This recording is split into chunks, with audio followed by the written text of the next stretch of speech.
दोस्तों को मेरा सलाम पहुंचे और मैं लेकर हाजिर हूं इस वक्त की ब्रेकिंग।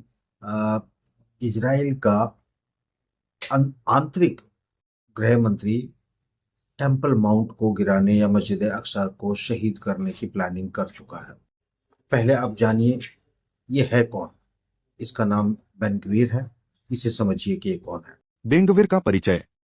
इतमार बेन गवीर इजरायल के राष्ट्रीय सुरक्षा मंत्री हैं और वह नेतन्याहू सरकार में एक प्रमुख नेता हैं।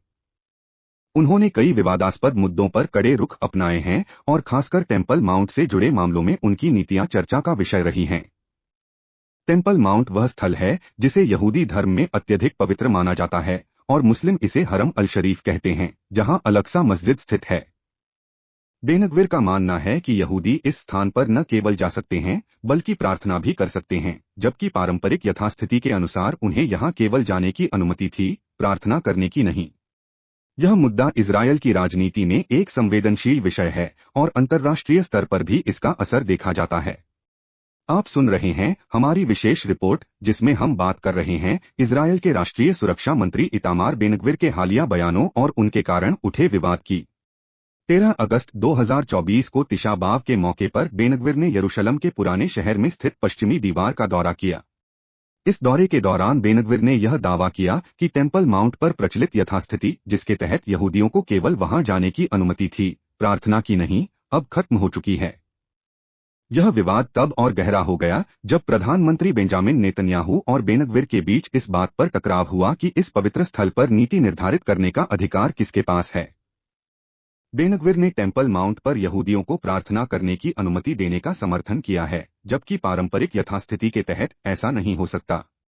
उनकी इस नीति को नेतन्याहू सरकार और अंतर्राष्ट्रीय समुदाय दोनों की ओर से आलोचना का सामना करना पड़ा है। इस पूरे मामले से इजरायल की राजनीति में तनाव बढ़ गया है और देश को अंतर्राष्ट्रीय कूटनीतिक संकट का सामना भी करना पड़ सकता है। प्रधानमंत्री कार्यालय ने इस मुद्दे पर कड़ा रुख अपनाते हुए कहा है कि टेम्पल माउंट पर यथास्थिति में कोई बदलाव नहीं आया है और वहां का प्रशासनिक अधिकार सरकार और प्रधानमंत्री के पास है।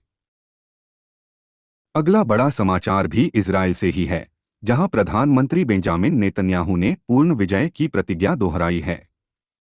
इजरायल की कैबिनेट ने इसे महत्वपूर्ण मानते हुए कहा कि हमास द्वारा बंधक बनाए गए 100 से अधिक लोगों को रिहा करने और शत्रुता को समाप्त करने के लिए यह आवश्यक है।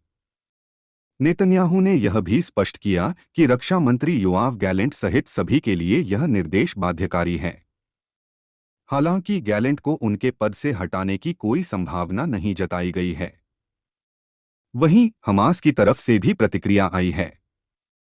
हमास के राजनीतिक ब्यूरो के सदस्य इज़्त अल-रिश्क ने कहा कि गैलेंट के बयान से यह साफ होता है कि नेतन्याहू केवल युद्ध को जारी रखने और बढ़ाने की चिंता में हैं। उन्होंने अंतर्राष्ट्रीय समुदाय से अपील की है कि नेतन्याहू और उनकी सरकार पर दबाव डालें ताकि युद्ध और जनसंहार को रोका जा सके और बंधकों की अदला-बदली पर सहमति हो सके। बने रहिए हमारे साथ, हम आपको हर नई जानकारी से अपडेट रखेंगे।